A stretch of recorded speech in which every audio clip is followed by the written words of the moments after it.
Chapter 15 of The Princess Galva by David Whitelaw. This recording is in the public domain. Chapter 15. Edward shoots an arrow into the air.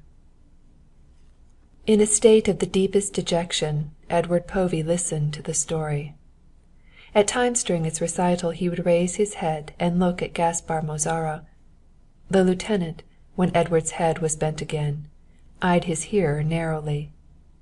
He had told his tale well, circumstantially, and yet with the feeling that Anna Paluda, who, sitting rigidly in her chair, never once removed her doubting eyes from his face, did not believe a word he was saying.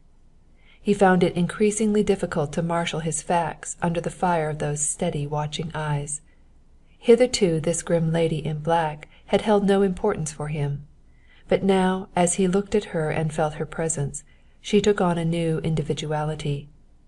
To Mozara it seemed as though an unconsidered pawn belonging to an opponent had crept unobserved upon the chessboard of his plans and had become suddenly a force to be reckoned with.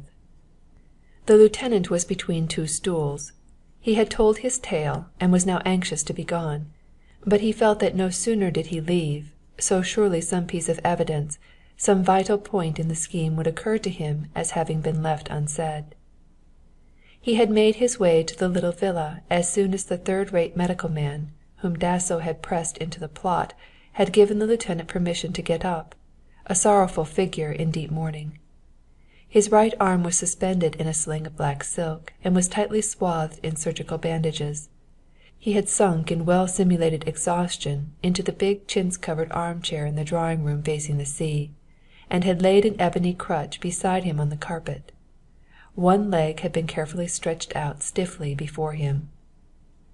Edward, all unsuspecting, had assisted him in his movements and had opened the windows, letting in the bracing breeze that blew up from the bay. Anna Paluda, however, had merely inclined her head. When the lieutenant entered she had felt only a dull anger against the author of her poor Galva's death. It was only as his story progressed that she grew to doubt the truth of what she was listening to.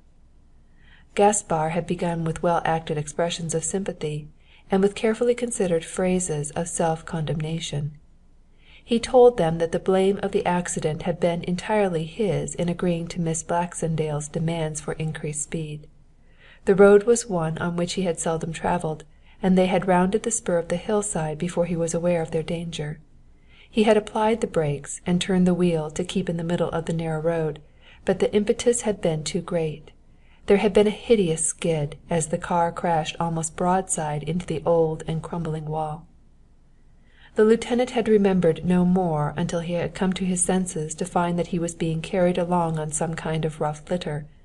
The pain and the jolting had caused him again to lose consciousness, and when next he awoke he was in his uncle's house. There had been no questions from his hearers. Anna had sat rigidly as before, and Edward, his head between his hands, rocked himself gently to and fro. From time to time he gave a little moan.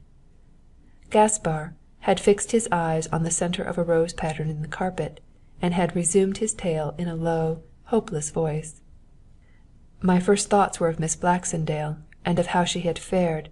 For 2 days they would tell me nothing except that she was slightly hurt.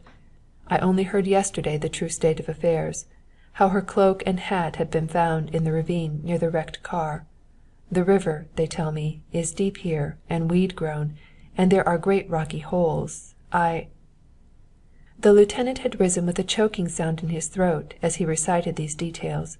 He leaned heavily on his crutch, standing before Anna and Edward. This is as painful to me as to you. I can say no more. He advanced to the little bowed figure before him and held out a hesitating left hand. I would like to hear you say one word, sir. This affair will be with me to the day of my death. I am beyond the reach of Miss Baxendale's pardon, but not of yours. You will perhaps be leaving San Pietro, and I would like a word to remember and look back on. It would be one spot of brightness in the darkness of my future. Edward had taken the proffered hand, and the lieutenant had bent low over it, pressing it to his lips. Then he turned for the harder task of facing Anna Paluda. But that lady had taken advantage of his back being turned to slip unnoticed away. Gaspar's relief at being spared the leave-taking was mixed with a disquieting feeling of a pending misfortune. He told himself that it would be long before he could forget the eyes of the lady in black. Painfully and with dragging step, Mozara left the house and made his way down the path to the boulevard. The fiacre which had been waiting for him was drawn up at the curb, and into it the wounded officer was helped by the driver, who, mounting his box, turned his horse and drove off in the direction of the old town. Edward had sat where his visitor had left him, the prey of the most poignant sorrow and agony of mind. To his own rash and criminal act in personating another man all this tragedy was due. Although he had, at times, told himself that Miranda would not be seated upon the throne without some opposition, he had never imagined that danger threatened the girl herself. She was so beautiful and tender-hearted, so delightfully modern, that the idea of her being the centre of a plot of scheming scoundrels had barely occurred to him. That an accident should have been the cause of her death was a stunning blow to the little man who sat in the sunlit drawing-room, gazing blankly at the wall before him. He rose at last with a sigh, and passed out through the French windows on to the balcony. Below him rolled the carriages and motors of the fashionable world of Corbeau. From the smart café a little up the boulevard came the sound of strings of a gypsy orchestra, and the laughter and chatter of the crowd of loungers who were taking their absinthe. Edward told himself that in the whole of San Pietro there was no house afflicted as was Venta Villa. The flowering shrubs on the balcony on which he stood, the gaudy red-striped awning over his head, seemed to mock him, and he turned from the gay scene with a little sob. It was then that he saw Anna Paluda. She was sitting in a low wicker chair, and like him had been gazing out upon the boulevard and on to the blue of the bay beyond.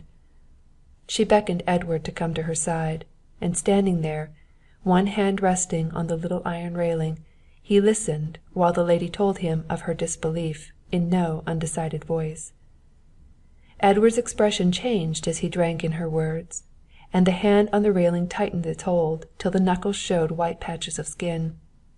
The suggestion of doubt on what he had looked upon as an accepted tragedy was acting as balm upon his spirits, and all the hidden power of his brain was responding to the call and demanding action, deeds. "And you say you watched him?" "Yes, from the balcony. As he was getting into the cab, the driver who was helping him stumbled a little. I distinctly saw Señor Mozara put out his right hand and grasp the back of the hood. I had doubted before in my own mind, but this is certain. The lieutenant's right arm is as sound as his left, for all his surgical bandages. Again, why should so important a personage as the nephew of Señor Luazo call in the services of an unknown medical man instead of the family practitioner?" The lady paused for a moment, then went on fiercely. "Oh, I can see it all now. Dasso, the cursed regicide, is at the bottom of this. I, who have suspected the man, have watched his friends. I have seen meeting looks, glances pass from evil eye to evil eye. Mr. Sydney, you will understand that I, too, have a quarrel with Dasso. The hand that struck down Queen Elene struck down my child, the baby at whose tomb I, her mother, have had to sorrow in secret." Edward laid a hand lightly on the weeping woman's shoulder. "And my sorrow, Anna, my anguish, have you thought of that, of what it means to me, who have indirectly brought Miranda to this?" Anna took his hand between both of hers and looked up at him through her tears. "You have been kindness itself, Mr. Sydney. You had your duty to Mr. Baxendale, and you have done it nobly." The man turned away and thought of Kyser. Anna's trust in his integrity was almost too much for him to bear. Rapidly the little devils of pro and con invaded his conscience. Then and there he registered a silent vow that come what might he would go through with it. There was no turning back now. He would not add cowardice to his crime. If Miranda were still in the land of the living, his would be the hand that would save her and deal vengeance where it was due. He hoped that, if need be, He might die in the doing. He went into his bedroom and took from his trunk a leather writing case, and from one of its pockets a letter. It had been handed to him as they left the hotel in Paris, and it was from the Duc de Choleaux-Lasuer. He had laughed as he read it and put it away in his case. Now he read it with all seriousness. It was merely a short note, in which the writer had set down boyishly his admiration for Miss Baxendale. He had heroically demanded that should that lady ever be in trouble, he should be called upon to come to her assistance. A letter addressed under cover to M. de Bréau, the manager of the hotel, would always find the Duke. It was a letter breathing the spirit of knight-errantry, such a letter as a love-sick boy of 20 would write. And yet, as Edward read the words under the changed conditions, they seemed to hold a deal of truth and manliness. The Duke was a high-spirited young man, a little addicted, as Edward had seen, to the vices of his class, but he had liked and admired him in many ways. There could be no harm, he told himself, in writing to him. Perhaps his Grace had already forgotten that he had written such a letter, but Edward rather thought otherwise. That evening, after dinner, he took a letter out and posted it himself. The outer envelope was addressed to M. de Bréau, manager, Routez Hotel, Rue Scribe, Paris. The inner merely to His Grace le Duc de Choleaux-Lasuer, by the courtesy of M. de Bréau. Chapter 15